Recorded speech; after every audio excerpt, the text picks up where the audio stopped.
디모데전서 1장 16절로 17절 합독하시겠습니다.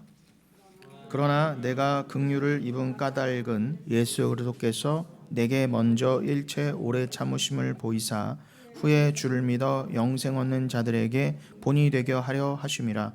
영원하신 왕 곧 썩지 아니하고 보이지 아니하고 홀로 하나이신 하나님께 존귀와 영광이 영원 무궁하도록 있을지어다. 아멘. 예, 우리가 지난주에 시편 139편을 나누고 마쳤죠. 그 139편 7절로 10절을 다시 한번 띄워봐 주시겠습니까? 139편 7절로 10절입니다. 내가 주의 영을 떠나 어디로 가며 주의 앞에서 어디로 피하리이까? 내가 하늘에 올라갈지라도 거기 계시며 수월에 내 자리를 펼지라도 거기 계시니이다. 내가 새벽 날개를 치며 바다 끝에 가서 거주할지라도 거기서도 주의 손이 나를 인도하시며 주의 오른손이 나를 붙드시리이다. 이렇게 되어 있습니다. 여러분, 여기서 9절 이제 새벽 날개를 치며, 이 부분이 좀 이제 해석에 분분하거나 우리 성도님들께서 이미지가 이렇게 바로 안 오실 거예요. 새벽 날개가 도대체 뭘까? 근데 지난주에도 잠깐 설명드렸지만 이 부분은 이제 에사 카누페 사르라고 그래갖고 쉽게 말씀드리면은 새벽 햇살이 동틈에 올라올 때에 그걸 묘사한 거겠죠. 그걸 날개로서 해본 거예요. 그래서 이제 순식간에 온 지면과 수면에 환하게 떠오르는, 뭔가 이렇게 순간적이면서도 급박한, 그저 마치 우리의 구원의 급박함처럼 그렇게 확실하고 한꺼번에 일어나는 그런 빠른 상황 전개를 표현하기에 이 동트는 새벽 날개만한 게 또 없을 것입니다. 그래서 이것은 곧 하나님의 말씀의 신속함이라고도 할 수 있죠. 그래서 하나님 말씀은 더디 이루어지지 않습니다. 그리고 뭐 확률적으로 하나님 말씀이 이루어질까 이런 거 없어요. 그래서 하나님의 말씀입니다. 그러니까 예언이라고 하는 것은, 하나님의 예언은 세상의 말과 달리 하나님의 예언의 무조건하고 근본적인 특징이 무엇입니까? 하나님이 말씀하신 예언의 말씀은 반드시 성취된다예요. 신실하신 하나님의 말씀하신 것은 무조건하고 완성된다입니다. 그러니 우리는 그 말씀을 믿을 수 있는 것이죠. 그러니까 세상에서요, 그렇게 확실히, 그것도 영원에까지 하나님이 너희는 이미 구원 받았어, 천국도 이미 내가 만들어 놨거든, 너희는 이미 그 천국에 있던 자들이야까지 말씀하셨어요. 그럼 내가 앞으로 천국을 더 만들겠다도 아니고 이미 만들어 놓으신 거잖아요. 그러면 더욱더 예언이 확실하잖아요. 앞으로 만드실 것도 아니고 하나님이 말씀하셨으니 이미 만들어졌어요. 그리고 하나님의 능력이 있으셔서 여러분들을 이 땅에서 건져내셔서 반드시 바로 다시 복귀시키실 수 있다. 이게 하나님의 권능이잖아요. 그것을 드러낸, 그 하나님의 뜻만을 드러낸 것이 바로 하나님의 예언, 진짜 예언이에요. 그러니까 그 예언의 말씀만이, 우리들의 구원의 완성에 관한 말씀만이 반드시 성취된다예요. 하나님의 말씀이니까. 그러니까 빛이 있으라 하나님이 하시니까 쫙 빛이 생기고 이 만물이 생긴 것처럼 천국도 하나님 나라도 말씀 하나로 이렇게 만드셨다 그래요. 그래서 하나님이 뭐 이게 과연 될까, 그리고 얼마나 만들어야 될까가 아니라 급속하게 말씀 한마디로 신속하게 이미 완성됐다예요. 그러니까 인간의 차원에서 뭐 당연히 이해가 될 수 없죠. 그래서 이 땅에서 그것을 조금이나마 좀 맛보아 하려고 새벽 날개 정도로 그 순식간에 빠른, 이 세상에 빛보다 빠른 거 없잖아요. 그러니까 그 빛으로 한번 설명해 보신 거예요. 눈에 보이는 가시광선으로도 새벽 날개로 다윗이 묘사하면서 그 하나님 말씀의 정확함, 신속함, 완벽함, 그걸 한번 표현해 본 것입니다. 그래서 하나님의 영광은 그렇게 편만이 임한다, 온 우주에 임한 것처럼, 마치 동틀 때 새벽빛이 쫙 온 지면을 덮는 것처럼 그렇게 하나님의 영광은 온 우주 가운데 편만히 임했다. 그래서 그것은 곧 뭐예요? 하나님의 통치가 미치지 못할 곳은 없다입니다. 다윗의 표현대로 거기가 하늘 높은 곳 가장 꼭대기일지라도 가장 낮은 곳 소울일지라도 어디에나 그 하나님의 영광은 임하며 하나님의 통치하심이 하나님의 작정과 예정하심이 미치지 않는 곳은 없다는 거예요. 여러분 그것이 말씀의 권위라고 말씀드렸죠. 전지전능하신 하나님께서 만세전의 말씀으로 계획하시고 그 의지를 표명하셨다면 그것을 성경에까지 기록해 두셨어요. 이것이 나의 뜻이고 의지다. 내가 너희를 창조한 이 세계를 창조한 의도도 이거다라고 다 써놓으셨어요. 그리고 그것의 중심엔 예수가 있다. 다 기록해 두셨어요. 그래서 그 말씀 자체로 이미 결정되고 반드시 성취되며 취소되거나 변개될 수가 없어요. 그래서 하나님이세요. 그 말씀하신 순간 이미 하나님 나라 그 새하늘과 새 땅은 완성돼 있으며 이 땅의 역사가 끝나는 순간 그 하나님 나라는 그 옛하늘과 옛 땅을 밀어내고 도도히 완벽하게 도래한다입니다. 이것이 우리 정통교회가 믿는 종말론이에요. 그 전능하신 하나님을 조금이나마 맛보아 알게 하시려고 보이신 것이 창세기의 천지 창조 아니겠습니까? 그저 빛과 천지가 있으라라고 말씀하시니 그 말씀이 떨어지는 순간 그대로 창조됐던 것처럼 하나의 흔들림이나 무슨 변동 없이 어떤 주님은 이렇게 말씀하셨는데 변수가 생겨서 변동될 그런 거 하나도 없이 심지어는 예수님의 표현대로라면은 참새 2마리가 한 아사리온에 팔리는 그렇게 세밀한 것조차 여러분의 머리털이 몇 가닥이 나서 몇 센치 자라다가 몇 올이 떨어져 나갈 때까지도 하나님이 다 세신 바 됐다고 하신다면 여러분 그 천지가 가리키는 바 천국도 그 안에 백성인 참 교회도 이미 완성되어 존재하고 있다입니다. 그 교회 안에 진짜 내가 그러니까 진짜 교회는 저 천국에 있어요. 나는 그래서 저 진짜 교회에 있는 참성도라는 거죠. 내가 또 교회고요. 예수와 하나 된 내가 곧 교회이기도 합니다. 그리스도의 신부. 그 교회 안에 진짜 내가 있어요. 여러분 여기에 있는 여러분은 태어날 때는 가짜인 여러분이에요. 이 세상의 가치관이 말해주고 내 이름 전봉중이야. 나는 이 땅에 1978년에 태어나서 세상이 바라봐주는 나, 뭐 재산이 얼마고 세상의 가치관적으로 저 인간이 죽으면 보험금이 얼마 나올까 이런 식으로 표현된 그건 다 가짜예요. 그건 제가 아니에요. 진짜 제가 아니에요. 그건 세상이 바라봐주는 나고 인생은 왜 헛된 거예요? 세상이 바라봐주는 나 그게 진짜 나인 줄 알고 그 가짜 나를 열심히 추구하다 바벨탑 쌓듯이 그래 내 이름이 칭송받고 세상이 나를 얼마짜리 나 이렇게 소유와 눈에 보이는 걸로 치장된 나를 그냥 나로 봐줘. 세상은요.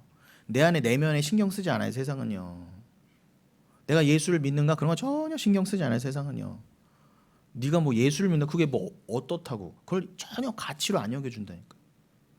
오히려 예수 믿는 믿음을 똥으로 여깁니다. 세상은요. 반대로 하나님은 심판날에 그렇게 하나님으로 인한 가치를 똥으로 여긴 자들을 고스란히 갚아주시겠다는 거예요.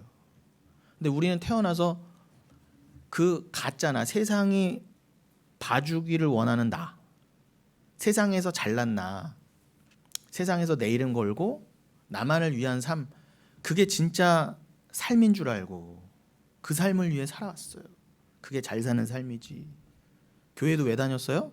그 가짜 나를 더 치장하고 더 돋보이게 하고 교회 안에서도 칭찬 얻어먹으려고 그렇게 살아왔어요. 근데 내 안에 믿음이 오니 그건 가짜였어. 그래서 그 세상에서의 가짜 나를 위해서 열심히 하던 모든 게 헛된 거구나, 헛된 거구나를 깨닫게 해주신다는 거예요. 그래서 어떻게 해요? 아, 말씀에 비추인 내가 진짜구나. 아까 찬양팀이 부른 찬양처럼 어떻게 해요?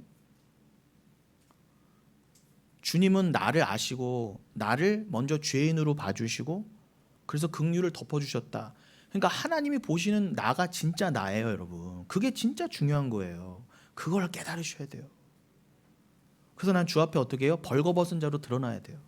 죄인이구나. 그래서 나는 그 피 묻은 예수라는 흰옷, 그 말씀이라는 흰옷을 즉 긍휼이라고 할 수 있습니다. 은혜로 덮여야 되는구나. 피로 덮여야 되구나. 죄에서 자유를 얻게 하면 그 찬양도 부르셨잖아요. 덮여야 되는구나. 나는 하나님 앞에 그런 자로 드러나야 되는구나.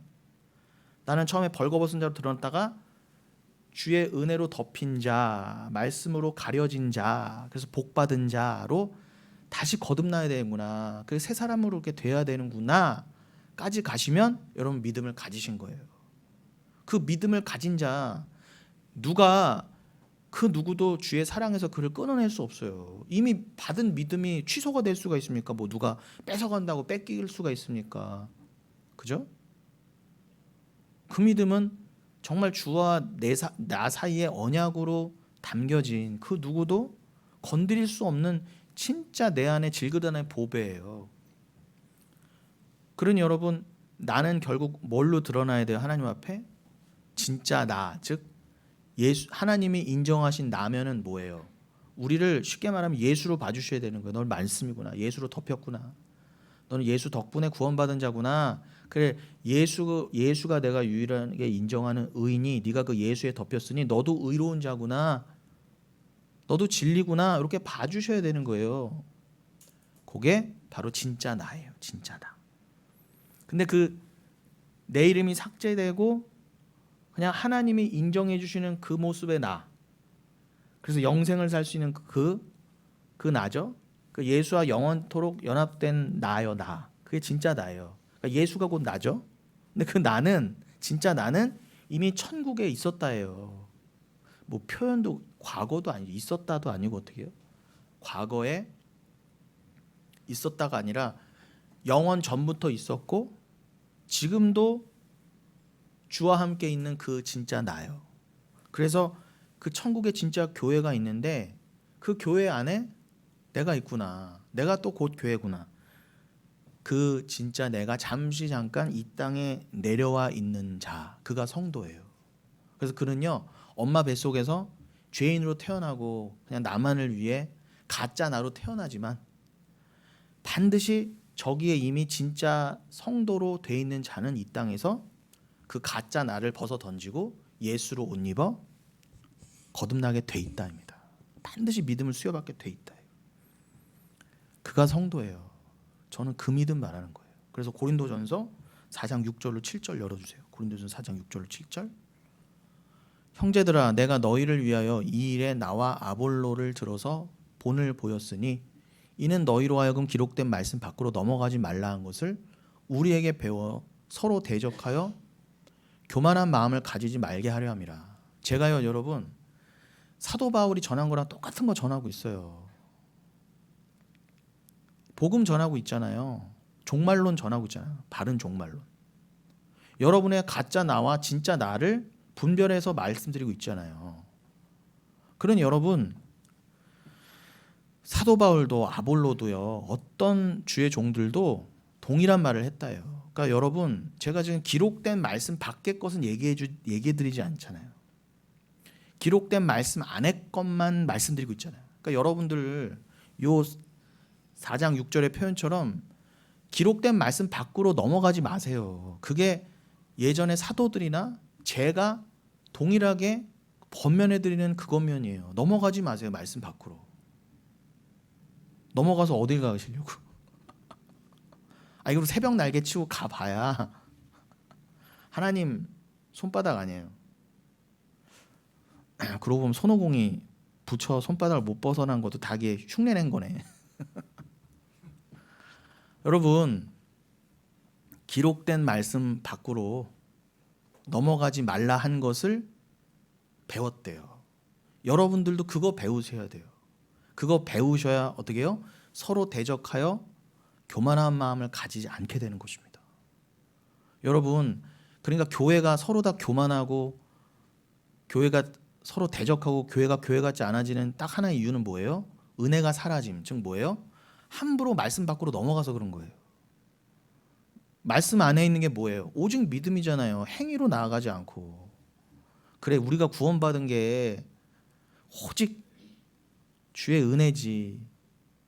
아까도 찬양 불렀잖아요. 우리의 행함이 아닌 오직 주의 행함으로. 그 행함을 믿는 게 믿음이에요. 그래, 주의 보좌로 나아갈 때에 자격 없는 내 힘이 아닌, 내 행위가 아닌 오직 주의 보혈로 나아가는 거지.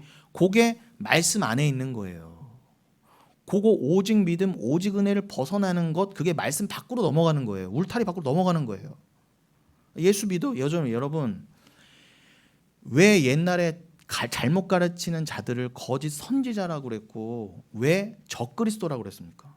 다 교회 안에 있다는 뜻이에요. 교회 안에 있으니까 거짓 선지자라 그런 거예요. 거짓 중이라, 거짓 승려라고 하지 않고요. 교회 안에 있으니까 적그리스도라고 한 거지 적알라, 적부처라고 한 게 아니에요. 그 말은 뭐예요? 여러분, 거짓 선지자들도 적그리스도도요, 예나 지금이나 다 예수 전했어요. 예수 정말 잘 전했어요. 지금도 그래요. 뭐 그들이요, 먼저는 다 예수 믿으세요. 예수는 그리스도십니다. 그는 죽고 부활하셨습니다. 다 똑같이 말하는 것 같아요. 그러나 여러분, 99%가 똑같아도요, 단 1% 아니 0.0001% 달라도요, 그는 거짓 선지자인 거예요. 여러분 분별하셔야 돼요. 사도 바울이 늘 가르쳤던 게 뭐예요? 거짓 선지자 적그리스도도 여러분 예수 믿으세요. 엄청 열심히 전했다니까요. 구별이 안 돼요, 구별이. 그런데 사도 바울이 그들은 왜 개다라고 그랬어요? 예수 믿어라. 근데 거기에 뭔가를 또 해야 된다. 쉽게 말하면 너의 행위를 붙이고 오직 믿음이라고 하면서도 또 뭘 갖다 붙여. 예전엔 뭐를 제일 대표적으로 갖다 붙였다고요? 할례 받아라 그런가. 할례 받아라.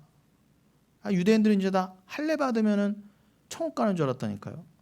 여러분, 포경수술 받는다고 천국 가요? 아니잖아요.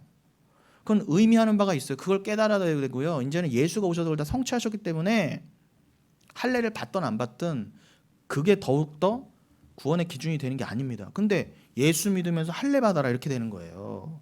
그게 카타토메, 할례파, 그냥 몸에 상처 내는 자들.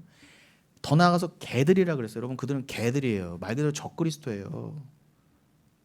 여러분, 적그리스도는 교회 안에 있어요. 666 세력은요. 분별하셔야 돼요. 왜 테두리 밖으로 지들이 먼저 나갑니까? 분명히 말씀의 테두리는 오직 믿음이라 그랬는데 또 갖다 붙여요. 밖에 있는 거 이렇게. 그리고 성도들로 하면 선을 넘어가게. 그들이 거짓 선지자예요, 여러분. 광명한 천사의 모습을 한. 그러니까 교회에 그런 게 난무하면 어떻게 돼요? 서로 대적하고 교만한 마음을 갖게 돼 있어요. 왜 교만해져요? 오직 은혜죠. 내 구원은 오직 주로 말미암는 것이죠. 그냥 주님의 선물이죠. 에베소서 2장 8절이 아니라 그래도 내가 좀 했으니까, 그래도 내가 몇 대째 기독교 집안이니까, 그래도 우리 아버지가 뭘 했으니까, 그래도 이렇게 가는 거예요.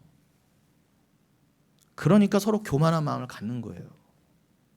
겸손한 척 하지만 뭐예요? 그래도 내가 쟤보단 나아. 내가 죄인 중에 괴수라면서 내가요. 근데 그래, 나는 그래도 쟤하고는 좀 틀려.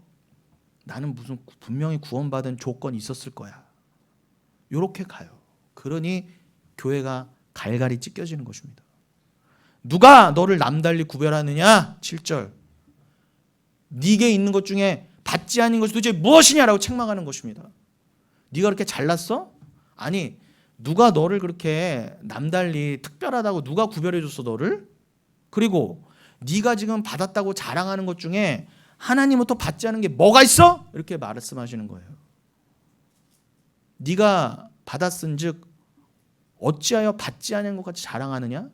네가 다 주님께 받아놓고는, 구원부터 해서 다 받아놓고는 왜 네가 스스로 얻은 것 마냥, 만들어낸 것 마냥 네 자랑으로, 네 솜씨로 네 공로로 얻어낸 것 마냥 왜 자랑질하고 있어? 라고 말하는 거예요. 이게 고린도 교회에 떨어진 말씀이에요. 그러니까 고린도 교회 그 당시는요, 거짓 선지자 적그리스도가 난무하고요, 뭐 방언이네 은사네 난무하면서 다 선을 넘어가고 있던 거예요. 다 말씀 밖으로 넘어갔던 거예요.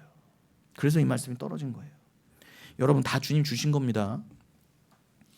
그런데 그 전지전능하신 하나님 앞에서 무슨 내 인생과 내 뜻이 있어요 도대체. 아니 7절만 봐도요, 내 인생과 내 뜻이 어디 있어요. 다 받은 거라면서요.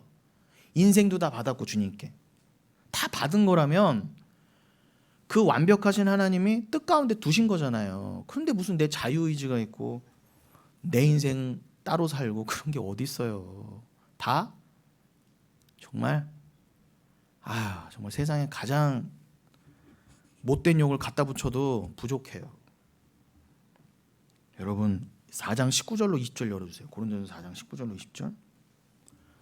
주께서 허락하시면 내가 너희에게 속히 나아가서 교만한 자들의 말이 아니라 오직 그 능력을 알아보겠으니 하나님의 나라는 말에 있지 아니하고 오직 능력에 있습니다. 그러니까 사도 바울이 그따위 말하는 개 같은 거짓 선지자들에게 어떻게 한다고, 내가 주께서 허락하시면 내가 그들에게 속히 나아가서 어떻게 해요? 교만한 자들의 이게 하고 싶은 말이 있다는 거예요.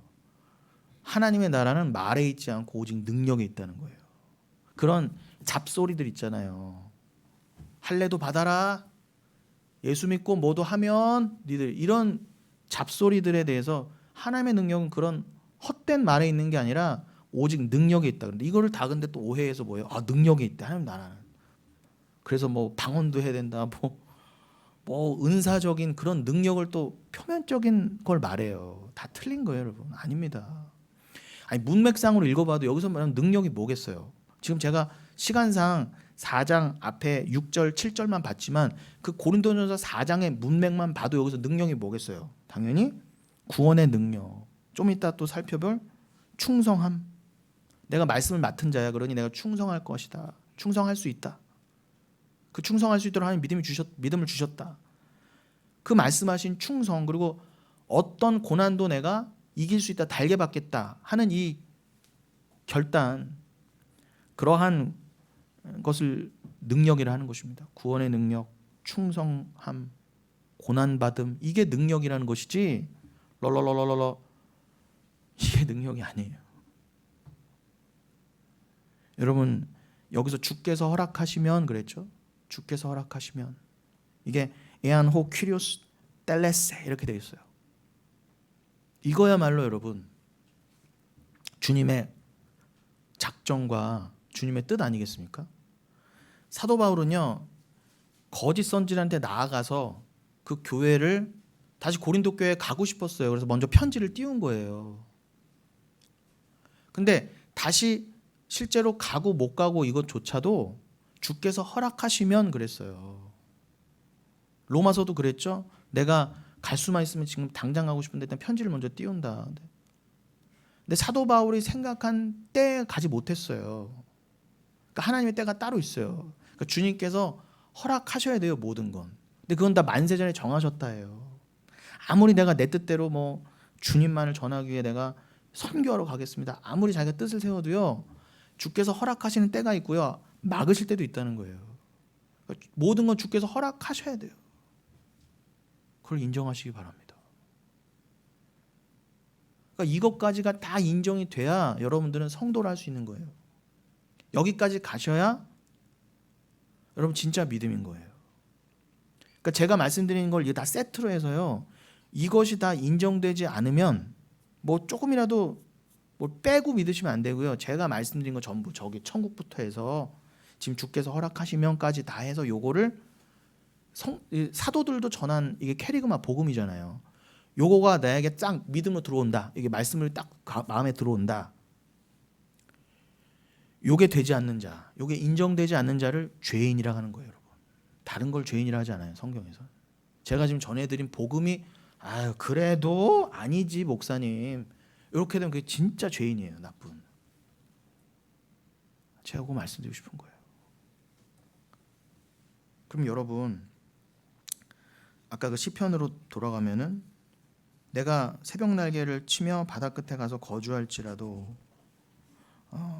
그랬는데 여러분 요게 또 여러분 우리나라 성경 개역개정 지금 읽어줬는데 이게 꼭 그냥 읽으면은 어떻게 오해하기 쉬워요? 이게 번역이 굉장히 아쉬워요. 그러니까 성경을 잘 읽으셔야 돼요. 다른 원어까지 보시면 참 좋겠지만 그게 아니더라도 다른 번역도 같이 보시면 참 좋아요.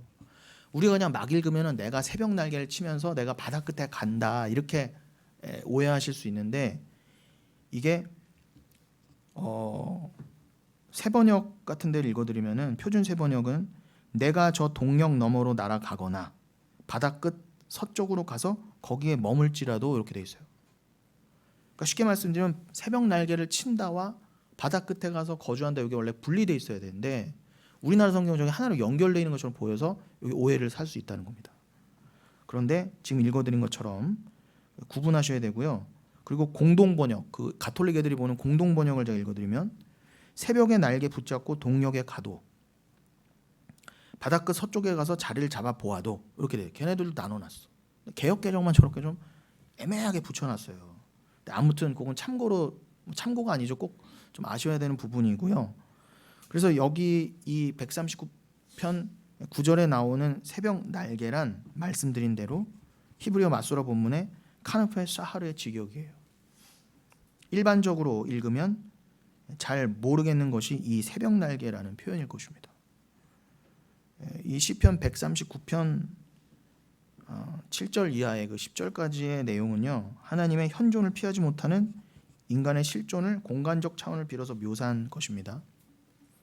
제일 높은 곳 하늘 끝으로 피한다 할지라도 하나님께서는 거기 계시면 제일 낮은 곳 저 땅 밑 수월로 내려가도 거기 계시고 새벽이 열리고 동이 트는 동쪽 끝에 가도 거기 계시고 해가 지는 서쪽 바다 끝으로 피해 가도 거기 계신다 하는 거예요. 하나님을 피할 수 있는 곳이라고는 한마디로 없다입니다. 비록 새벽이 달리는 속도로 하늘을 가로질러 간다 할지라도 하나님으로부터 벗어날 수 없다는 거예요. 여러분 못 벗어나세요. 하나님의 뜻에서 절대 못 벗어나요. 하나님 그 뜻에서는 여러분 세상이 다 그럴진데 만세전에 택함 받은 성도는 더 그러는 거죠. 여러분 더하다는 거예요. 그렇다고 안 믿는 자들은 뭐 벗어날 수 있다 이런 말이 아니라 세상 모든 게 주의 뜻 안에 있다고 한다면 성도의 삶은 오죽하겠냐는 겁니다. 제 말은요. 여러분 이 9절에서 내가 새벽 날개를 치며 바다 끝에 가서 거주할지라도 이거는요. 고대 역본들 예를 들면 뭐 70인역이나 그 아람어 역을 따라 그 종합해서 해석하면은 한마디로 이겁니다. 비록 내가 동쪽에서 날개를 치며 날아가 서쪽 바다 끝에 가서 자리를 잡아도라는 해석이 나옵니다. 이 다윗이 살던 다윗이 이 시편을 기록할 때 이스라엘의 상황을 좀 알아두셔야 할 것이 우리는 동해물과 동해바다잖아요. 아니에요. 얘네는 바다 하면 서쪽이에요. 우리는 동이 튼다 그러면 동해바다 생각하시는데 얘네는 바다가 서쪽에 있거든요. 그래서 바다는 늘 이 성경에서 서쪽을 가리켜요. 그래서 창세기 13장 14절 같은 데 보시면 열어주시겠습니까? 롯이 아브라함을 떠난 후에 여호와께서 아브라함에게 이르시되 너는 눈을 들어 너 있는 곳에서 북쪽과 남쪽 그리고 동쪽과 서쪽을 바라보라. 이게 이제 여러분 많이 들어보신 그 말씀이죠. 롯이 떠나간 다음에 하나님 뭐 위로해 주시려고 그죠? 아브라함을 높은 곳에 올라가서 동서남북을 보게 해라. 보라. 다 네 거다. 그러셨던 그쪽 그 부분 말씀인데 근데 여기서 보시면 북쪽 차폰, 남쪽 네그마, 동쪽 케드마, 서쪽 얌마라고 되어 있거든요. 근데 이 서쪽의 얌마가 바로 바다 쪽을 뜻해요. 야인마 그거 말고 얌마. 히브리어 얌마. 그래서 바다 쪽, 서쪽을 말합니다. 출애굽기 10장 19절. 여호와께서 돌이켜 강렬한 서풍을 불게 하사 메뚜기를 홍해에 몰아넣으시니 애굽 온 땅에 메뚜기가 하나도 남지 아니하니라. 지금 하나님께서 그 메뚜기를 이제 부르실 때에 서쪽에서 부는 강력한 바람을 이제 불어서 메뚜기를 이제 그 홍해에 몰아넣으시는 그 장면인데, 여기서의 서풍, 이것도 해풍이라고 보시면 돼요. 해풍. 서쪽의 그 바다에서 서쪽 바다 쪽에서 불어오는 바람을 말합니다. 그러니까 서쪽에서 불어서 메뚜기를 실어서 어떻게 해요? 동쪽인 홍해 쪽에 몰아 넣으셨다 이 뜻이에요. 바람도 다 하나님이 주관하시는 게 맞습니다. 자, 정리하면 새벽 날개는 동력 하늘에서 새벽동이 터오는 모습을 연상케 하는, 즉 새벽이라는 단어는요 동쪽을 표현합니다. 그리고 이스라엘 나라는 서쪽에 바다가 있어서 동쪽 끝으로 가나 서쪽 끝으로 가나 주님의 그 가호로부터 벗어날 수 없다는 것을 이렇게 시적으로 표현한 거예요. 그래서 우리말의 그 개역개정 성경은 좀 동쪽과 서쪽을 결과적으로 구분하지 못했던 거예요. 반면에 다른 번역들, 영어 번역본들까지도 새벽 날개 오르는 것과 바다 끝에 거하는 것을 구분함으로써 양쪽의 위치가 다르다라는 것을 나타냈습니다. 그러니까 새벽 날개를 치며 바다 끝에 거한다는 표현은 동쪽 끝 새벽 날개 위에 올라앉아 있어도 서쪽 끝 바다 위에 있어도 정도의 의미로 번역되면 맞습니다. 여러분, 이렇게 말씀을 정확하게 또 아셔야 여러분들이 제가 서두에 말씀드린 거 하나님의 편만하신 그 주권, 이것을 더 잘 깨닫고 이해하는데 필수적이기 때문에 제가 일부러 좀 시간을 들여 추가적으로 오늘 말씀을 드린 거예요. 지난주에 시간이 없어서 급히 139편을 마무리하다 보니까 이런 세부적인 것들을 못 나눴었거든요. 그래서 말씀드린 것이고요. 자, 우리가 여러분 이제 지난주에 우리 만 1년을 보내고 이 위치에서, 우리가 이 장소에서 영혼교회라는 이름으로 예배를 드리기 시작한 게, 개척한 지가 1년이 이제 지난 이 시점에서 오늘부터가 이제 만 2년째 들어가는 주 아니겠습니까? 이 1년이 지난 시점에서 그래서 더더욱 이 말씀의 본문과 오늘 전할 내용을 또 고민하다 보니, 그래서 이런 지난주에 139편에 그것을 마저 나누면서 그것과 자연스럽게 연결되도록 오늘 그 디모데전서 1장을 연결시킨 겁니다. 그래서 디모데전서 1장 12절을 열어봐 주시겠습니까? 오늘 남은 시간 요 디모데전서 1장 12절 이하를 깊이 나누고 마칠 텐데요. 여러분, 그 시편 139편 10절이요. 요 디모데전서 1장 12절로 연결된다고 할 수가 있어요.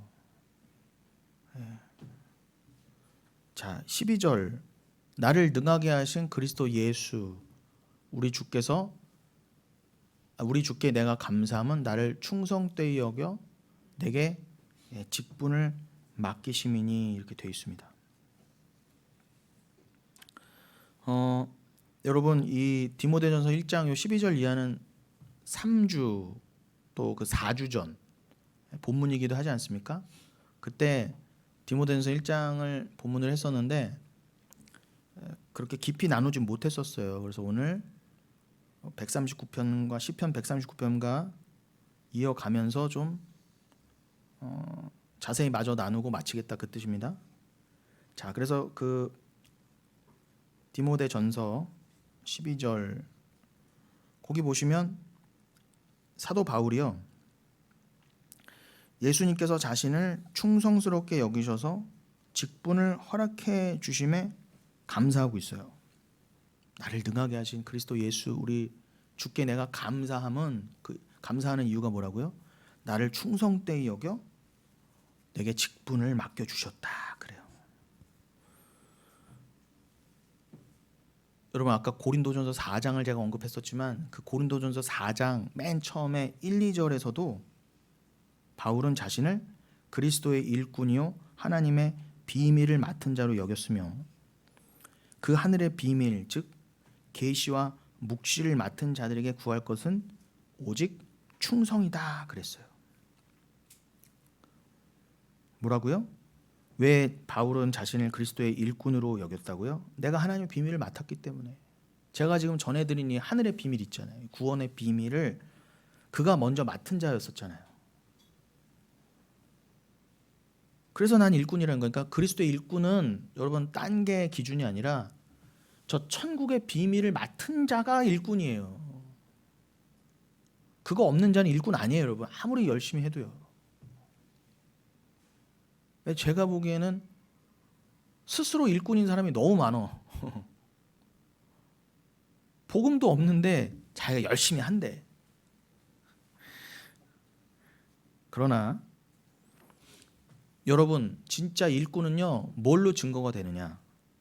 그 계시와 묵시, 그 하늘의 비밀을 맡은 자들에게 자연스럽게 나오는 게 무엇이냐? 충성이라는 거예요. 그걸로 구별하는 거예요. 그래서 제가 아까 하나님의 나라는 말에 있지 않고 능력이 있다는 게 그 능력에 충성도 들어간다는 그래서요. 딴 거 보지 마시고 여러분 충성을 보시면 돼요. 구원의 능력, 말씀의 능력을 가졌느냐, 그 말씀에 충성하느냐, 그 말씀에 충성하기 위해서 고난도 받고 있느냐, 이걸 보시면 돼요. 그 묵시는 여러분 제가 오늘 설교 맨 초반에도 말씀드렸지만 그 묵시는 하늘에 이미 정해진 하나님의 뜻으로서 이 땅에도 온전히 성취될 예수 그리스도와 십자가 그분으로 말미암는 하나님의 나라, 즉 우리의 구원에 관한 것입니다. 주님은 바울을 포함한 주의 백성들에게 하나님의 비밀을 믿음으로 보여주시고요. 믿음으로만 보여주셨어요. 그러니까 믿음으로만 볼 수 있어요. 저 비밀은요. 그러니까 그 믿음을 가졌으면 여러분 걱정하지 마세요. 여러분 구원의 확신에 대해서. 제가 짧은 영상으로도 전해드렸잖아요. 골백 번은 더 한 것 같아, 그죠? 그 영상까지 해갖고 확인 도장까지 꽉 찍은. 더 이상 저에게 구원의 확신 이런 얘기 하시면 안 돼요. 물론 아직 우리가 육을 입기 때문에 수시로 믿음이 없는 것처럼 드러나고 수시로 저희가 좀 안 보이고 금방 그렇게 막 세상에 초연해지고 이러진 않아요. 이해합니다, 여러분. 힘드신 거 알아요. 근데 제가 먼저 가는 자로서 앞서가는 자로서 제가 확신 있게 말씀드리는 거예요. 구원의 확신을 가지시는 방법은 이것밖에 없습니다. 말씀밖에 없습니다. 여러분 구원의 확신 없으면 절대 천국 못 가세요. 내비게이션 따라가면서 왜 천국은 그냥 뭐 가는 대로 발길 닿는 대로 가려고 그러십니까? 천국이 안 믿어지는데 어떻게 천국이 감지가 돼요? 천국은 어떻게 감지가 돼요? 내 사랑하는 주님이 계신 곳은 여러분, 개들 보세요. 저렇게 몇백 킬로 떨어져서 냄새 하나로도 주인 찾아오잖아요. 그 먼 데서도요. 동물도 합니다. 개도요. 근데 인간만 못하는 거 원래 죄인이어서. 그리스도의 향기도 내보내지 않고 그리스도의 향기를 못 느껴. 그러니까 천국으로 내가 가야 되는지도 모르고 어떻게 가는지도 모르고 다 실패한 자들이었어요. 우리는요. 개만도 못했어요. 우리는요. 개는 몇백 킬로 떨어져도 냄새 하나로 주인 쫓아갑니다. 인간만 실패하는 거예요. 그러나 말씀드린 대로 만세전에 택한 자는 여기서 아무리 개보다 못해도 반드시 눈이 열리고 귀가 열리고 코까지 열려서, 이거 농담입니다 여러분. 냄새 잘 맡아야 이렇게 또 들으시면 안 돼요. 코까지 열려서 주님이 어디 계신지 온 감각이 다. 여러분 누구 사랑해 보세요. 어떨 때는 그 사람하고 말도 안 하고 그 사람을 보지 못해도요, 그 사람이 지금 뭔 생각하는지, 그 사람이 지금 뭘 먹고 싶은지, 그래 이 사람 온갖 신경이 그 사람한테 가 있어. 지금 뭔가 필요하지 않을까? 그 사람의 필요는 뭘까? 여러분 그거 누가 시켜도 되는 거예요? 그게 얼마나 묶인 거예요. 그 부자유하잖아요. 나만을 위해 살아야 되는데 저 사람이 뭘 먹고 싶어 할까? 나는 지금 좀 고생해도 괜찮아. 난 지금 뭐 못 먹어도 괜찮아. 내가 먹고 싶은 건 이거지만 내 사랑하는 사람이 이거 먹고 싶다면 난 그냥 이거 먹어도 괜찮아. 이것만 먹어도 괜찮아. 난 진짜 까지 가요. 진짜 사랑하면 누군가를. 인간 측의 사랑은 그게 너무 짧아서 탈이지만 스스로 그 사랑에 묶여. 자기가 묶이길 원해. 예전에 96년도에 김종서란 가수가 이런 노래를 했습니다. 아름다운 구속인지 모르지. 맞아요. 정말 아름다운 구속이에요. 젊은 애들 한번 들어보세요. 찾아서. 저 대학교 때 엄청 떴던 노래예요. 오죽하면 아름다운 구속이래. 그냥 묶이길 원하는 거예요. 그 사랑에. 그럼 여러분 묶이는 건 부자유잖아요. 근데 여러분 진짜 자유한 건 뭐예요? 사랑에 묶이는 거예요. 그래서 제가 사랑 하는 거예요. 주의 사랑에 묶여라. 주의 사랑에 매여라. 주와 하나가 되라. 그럼 여러분 진짜 자유해지는 거예요. 내가 뭘 먹었니 안 먹었니 뭘 하니 마니가 아니에요. 이제는요. 당연한 거예요. 주를 사랑하면 주가 내 안에 있다면서요. 어떻게 내 안에 있는 주님이 신경이 안 쓰여요?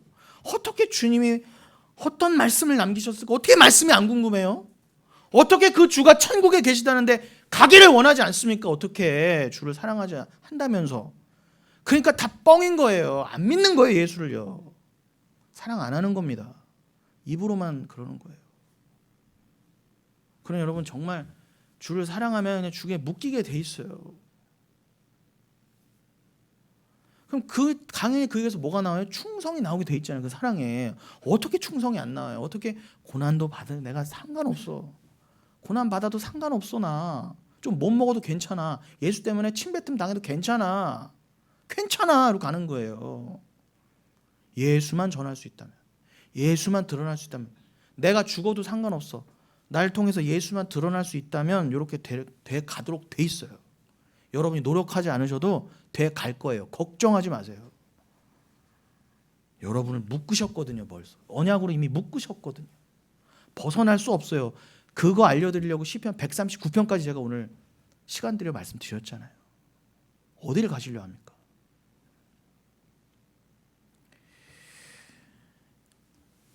예레미야서 44장 4절로 6절 읽으세요. 예레미야서 44장 4절로 6절. 내가 나의 모든 종 선지자들을 너희에게 보내되 끊임없이 보내어 이르기를. 정말 끊임없이 보내죠. 하나님이 열심히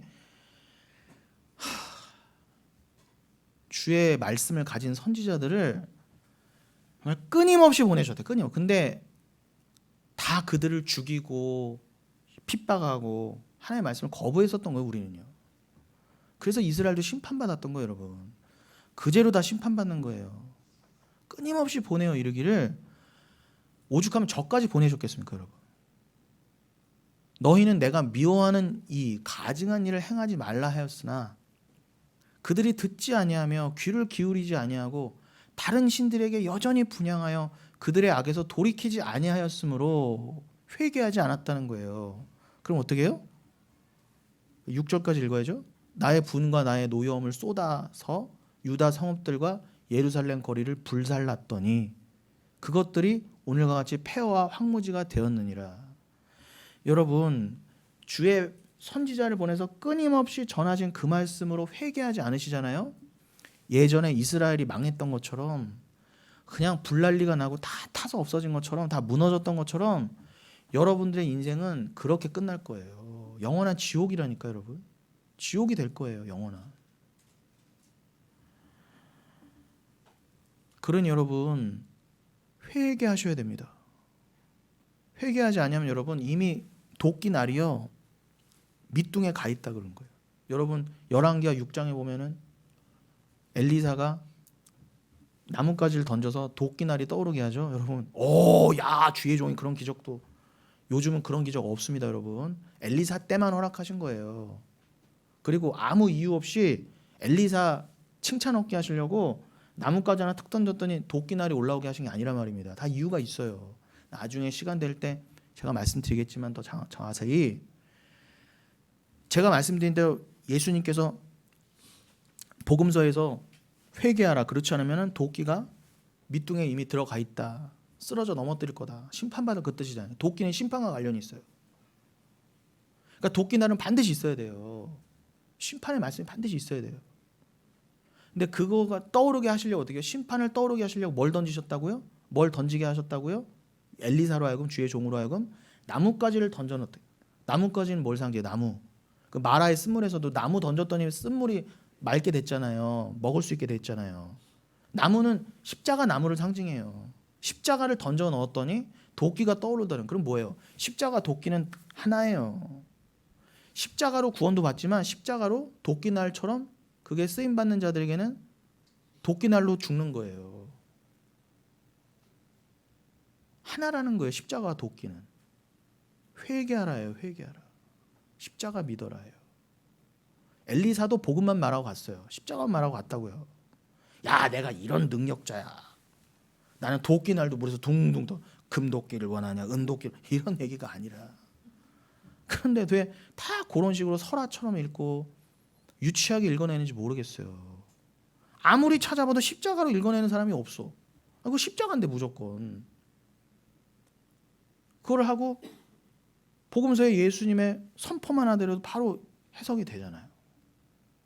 근데 끊임없이 그렇게 보내서 아무리 보여주고 말해줘도요, 안 들을 인간은 끝까지 안 듣는다예요. 오직 믿음으로 못 알아먹는다입니다.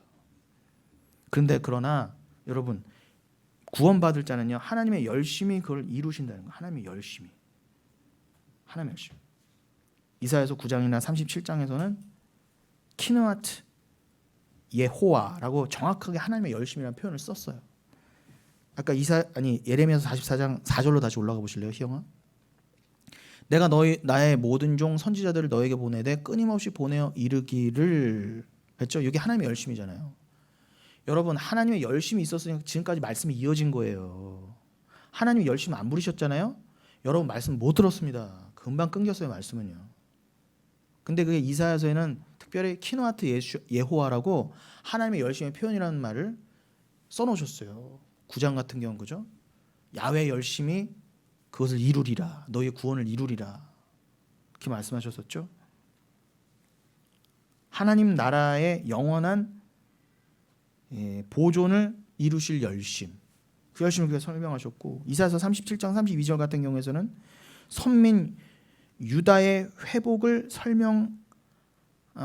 설명하신 그 선민 유다의 회복으로 설명하신 진정한 선민 곧 남은 자의 창조와 영원한 보존을 이루실 그 열심을 그렇게 표현하셨어요. 그래서 성경에서 말씀하신 하나님의 열심과 그 열심으로 이루실 일은 한마디로 우리의 구원, 영생, 하나님 나라 외에는 없어요. 그거 외에는 없습니다. 그래 하나님의 열심에 기대어 엉뚱한 거 구하시면 안 돼요. 여러분, 그러니 이 말씀을 듣게 되고 이 말씀을 맡게 됐어요. 그러면 목사나 전도사만 하는 게 아니라 여러분들도 다 선지자가 되는 거고, 쉽게 말하면 주의 종이 되는 거예요. 물론 선지자라는 호칭은 더 이상 쓰지 않아요. 이 세상에 지금 선지자 없어요, 여러분. 속지 마세요. 내가 선지자입니다. 이런 식으로 말하는 인간들 따라가지 마세요. 선지자는 여러분, 예수님도 분명히 말씀하셨잖아요. 침례 요한, 세례 요한의 때로 끝났다 그러지 않습니까? 예수가 오실 것이다를 전한 자들이 선지자였어요. 그러니까 문자적인 선지자는 지금 없어요. 뭐 저기 성북구에 가면 그게 참 선지자다 이런 거 아닙니다, 여러분. 선지자의 그 문자적인 선지자는 이미 끊겼을 뿐더러 그 선지자의 역할을 이어받아 오늘날 주의 종들이 있는 거예요. 근데 그 주의 종은 목사만 하는 게 아니라 말씀을 맡은 여러분도 충성해요. 맡아야 될 거라는 거예요. 제 말은요. 그러니 안수해 준다, 내가 예언 받아라, 이따위 말하는 것들은 다 가짜라는 거예요. 제 말은요. 오늘은 제가 험한 표현 안 쓰려고 제가 다짐하고 올라왔는데 오늘은 예쁜 말만 해야지. 예쁜 말. 그래서 이 충성은요, 어떤 고난과 환난 가운데에서도 자유함과 기쁨과 감사함과 찬양을 잃지 않고 자발적으로 드릴 수 있는 충성입니다. 맹목적인 충성의 일꾼이 아니라 사랑하는 주님이 맡겨주신 그 생명보다 소중한 진리이기 때문에 충성할 수밖에 없는 일꾼으로 만들어 주신다입니다. 여기서 여러분, 충성이요, 헬라어로 피스토스라고 돼 있어요. 피스토스. 이게 참 중요합니다. 피스토스. 이게 충성된 신실한 미쁘다 믿음이 있는 그런 의미로 성경에서는 번역되었는데 그게 다 하나같이 원어에는 뭐라고 되어 있다고요? 피스토스라고 되어 있어요. 근데 피스토스의 명사형이 뭐예요? 피스티스잖아요. 이게 믿음이에요, 여러분. 그러니까 충성한 거 뭐라는 거예요? 믿음이라는 거예요, 여러분. 우리가 번역은 충성으로 따로 해 있고 믿음으로 따로 해 있지만 원래 성경에서는 뭐예요? 충성이 믿음이고 믿음이 충성이란 말이에요, 제 말은요. 그러니까 믿음 없는 자는 충성 못 해요. 가짜 충성이라는 거예요, 제 말은요. 충성은 그렇게 믿음과 맥이 다 있습니다. 하나님의 비밀, 즉 진리의 말씀을 맡은 자는 구원과 함께 얻게 된 그 믿음으로 말미암아 그 말씀에 충성하고 그 말씀 자체이신 예수님께 충성스럽게 될 수밖에 없습니다. 사랑하니까. 그것이 당연한 것이 히브리서 12장 2절의 말씀처럼 믿음의 주여 또 온전하게 하시는 이는 예수님이시기 때문입니다. 이 말씀대로라면 예수님은 믿음을 처음 시작하고 창조하신 믿음의 주인이시오 또 그 믿음을 완성하고 심판을 종결하실 주님이십니다. 즉 우리에게 믿음을 주셔서 구원을 시작하신 그분만이 그 믿음의 일, 구원의 일을 완성하실 유일한 분이시라는 거예요. 여러분 그 믿음이 곧 충성이라면 믿음의 주님이 예수님인 것처럼 충성의 주님도 그럼 누구세요? 예수님이라는 거예요. 충성의 주인도 예수님이에요. 그러니까 우리의 충성과 영광을 받으실 분도 예수님밖에 없는 거예요. 그리고 사도 바울은 어떻게 자신과 같은 죄인을 그렇게 믿음의 일꾼 삼으시고 충성할 직분을 맡겨주신 그 주님의 능력을 찬양합니다. 어떻게 그렇게 죄인 중에 괴수였던 나 같은 죄인을 그렇게 믿음의 일꾼 삼으시고 나를 어떻게 충성된 자로까지 만들어 놓으셨어. 여러분 저도 오늘 아침에 샤워하면서 느꼈지만 어떻게 나 같은 인간이 이렇게 이렇게 뭐 목사가 됐다는 것 자체에 뭐 그거가 뭐 그렇다는 게 아니라 어떻게 주의 뜻이 뭘까를 생각하게 되고 그래 예전에 세상에서의 가짜 나를 어떻게 조금씩 더 버려가고 싶다는 마음까지 들어서 어떻게 조금이라면 더 내가 사라져도 좋으니까 주님의 뜻이 좀 더 드러나면은 좋겠다. 그렇게 가는 길이 뭐지? 그런 게 혹시 고난이라 할지라도 뭐 괜찮아 까짓것 어떻게 이런 마음까지 들게 될까? 내가 그 예수를 전하는 길이라면 내 유익과 만족, 내 쾌락, 내 욕심 버려줘도 괜찮네. 어렵지만 당장 뭐 다 되는 건 아니지만 왜 그렇게 돼요? 이미 난 저기에 완성돼 있거든요. 그럴 자로. 그러니까 점점 벗겨져 가면서 그걸로 가는 거예요, 여러분. 여기서는 조금씩 벗겨져 가는 것처럼 보이지만 저기서는 완성돼 있다요. 그래서 여러분 이 땅에서는 처음에는요 선악과를요 범하지 않을 수가 없었어요. 눈에 보이는 거 저거 어떻게든 더 가져야지. 내가 범해서라도 더 저걸 얻어내야지 이랬던 난데 어느 지점으로 점점 난 이끌어져 가고 있어요? 선악과 자체도 없지만 저기엔 선악과가 아무리 많아도 선악과를 절대 범하지 않을 자로 점점 가고 있다. 이미 됐지만 아직은 여기서 가고 있는 모습처럼 보이는 거죠. 그래서 어떻게 해요? 이제는 조금씩 선악과를 구분하면서 선악과를 내가 믿음에 의해서 거부하고 선악과를 안 범할 수 있는 자로 내가 조금씩 돼가고 있네. 예전에는 선악과를 거부하는 게 뭐예요? 선악과 따먹어야지. 너무 보암직도 하고 먹음직도 이랬는데 내가 어느새 이제는 선악과를 주님이 내 안에 계신 그 믿음으로 분별하면서 선악과를 조금씩 물리쳐 가야지. 분별하고 선악과를 거부하는 모습으로 어떻게 가고 있냐 말이에요. 인간이요. 가능해요? 안 가능해요? 불가능해요. 인간은. 어떻게 스스로 선악과를 구별하고 선악과를 안 따먹으려고 마음을 어떻게 먹어요? 죄인이요. 그런데 여러분 안에 믿음이 정말 역사하고 있다는 것이 저한테도 그렇지만 여러분 정말 믿음이 눈에 보이지 않지만 있다는 것이 뭐예요? 말씀을 믿고 아직은 내가 죄인인데 심지어는 아직도 육을 입고 있는데 선악과를 내가 이제는 정말 먹지 않았으면 좋겠다부터 시작해서 어떻게 해요? 내 뜻이 죽어도 좋아. 그래 나는 십자가에 못 박혔지. 그럼 나는 완성될 자야. 그게 너무 심지어 기다려져 이제 그 완성이. 도대체 선악과의 시험을 다 벗어던지고 가짜 내가 다 사라지고 그냥 진짜 나, 즉 예수와 완전히 합일되어서 영생을 사는 도대체 나는 얼마나 정말 좋을까. 이러한 소망이 인간 스스로 가질 수 있어요, 없어요? 못 가져요. 죽었다 깨나도 안 돼요. 그래서 예수가 오셔서 십자가에서 죽으시고 피를 뿌려 우리에게 그것을 주셔야만 했던 거예요. 요걸 믿으셔야 돼요, 여러분. 그런 여러분, 이 사도 바울은요, 그 주님의 능력을 찬양했던 거예요. 그 능력, 어떻게 나 같은 죄인을 어떻게 묶어서 지금 막 끌고 가시고 이렇게, 심지어는 거기다가 집어 넣으실 게 믿어져. 안 죽으면 천국이야. 믿어져요. 확신이 들어요. 이걸 찬양했단 말이에요, 사도 바울은요. 이걸 찬양했다. 여러분들 다른 거 찬양하지 마세요. 주님이 나한테 제네시스를 사주셔서 주님 찬양하는, 이러시면 안 돼요.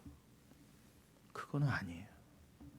그건 그냥 여러분 열심히 일하셔서 돈 버셔서 사시면 돼요. 정직하게 일하셔서.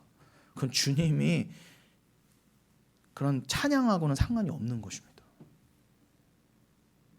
상관없어요. 그 주님의 능력과 영광을 더욱 돋보이도록 드러나게 하는 것이 자신의 죄인됨이라는 것입니다. 그죠? 당연하죠. 그 주님의 능력과 영광이 드러나는 게 목적이에요. 그렇다고 한다면 그 하나님의 영광만, 하나님의 하나님 되심이 더 돋보이게 드러나려면 어떻게 해요? 논리적으로도 나의 죄인됨이 더 격발돼야 돼요. 나의 죄인 중에 괴수됨이 드러나야 돼요. 드러나셔야 돼요, 여러분. 나는 죄인이구나. 여러분,